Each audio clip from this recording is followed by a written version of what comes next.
So Sachin and Akansha, you're ready for the third video of chemical equations? Yes, sir. Oh, very nice. So now we are going to talk about, see, suppose I tell hydrogen and oxygen combined. See, hydrogen and plus oxygen combined to give water. So there will be a skeletal equation, and before this, in the previous video, I have put what to say, the balancing method. I have taught you how to balance. Now let us see here. Hydrogen and oxygen is making water, so it is balanced also. Now we know that hydrogen is gas, so we can put gas over here, G. We can put a symbol, so we can put the state. Here oxygen is gas, and say for example, I am getting water as liquid. Suppose during the reaction sodium chloride solution is formed. So in any other reaction, suppose the product is NaCl and it is in solution form, then you will write, instead of liquid you can write AQ for aqueous solution. Aqueous solution means any liquid form of other substances other than water, or any substance you have made a solution with water, like you have put an sodium chloride in water, then it is an aqueous solution of sodium chloride. If I put sugar in water, so it's an aqueous solution of sugar, so AQ.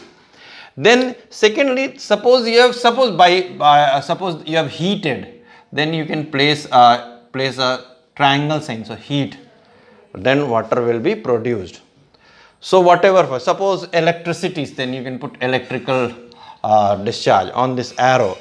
All right. So now here you see, this is a reaction in which you know what happens. Potassium chloride decomposes to form potassium chloride and oxygen.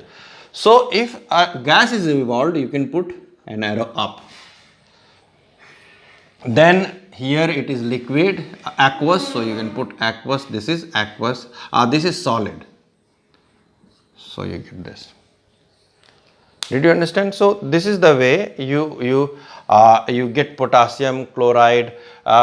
If suppose KCl is solid, then we'll put S over here. So I am not telling you what is exact happening. I am telling you, if in case the states are like this, you can put these are the symbols you can put. That's very, very important. Now that means you have to know exactly the whole reaction situation, reaction condition, the state, and then accordingly you have to fill to make it more informative.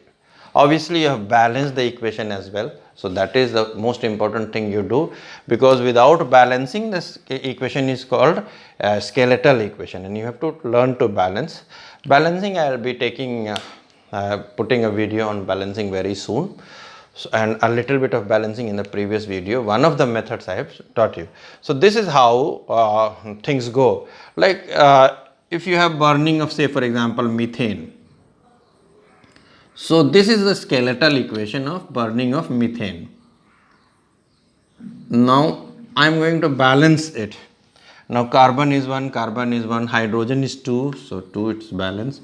Now 2 oxygen plus 2 oxygen, so now it is balanced. But here, apart from the state like gas, physical state like carbon dioxide gas and liquid, but though it is coming out in vapor form, later on it will condense to give liquid, but heat is coming out, so you will add plus heat.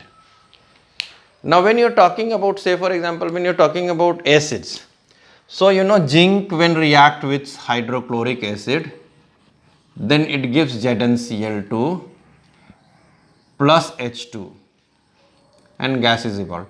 But this hydrochloric acid, it can be concentrated or dilute. So if it is dilute, you will put dilute, and if it is concentrated, you will put just conc.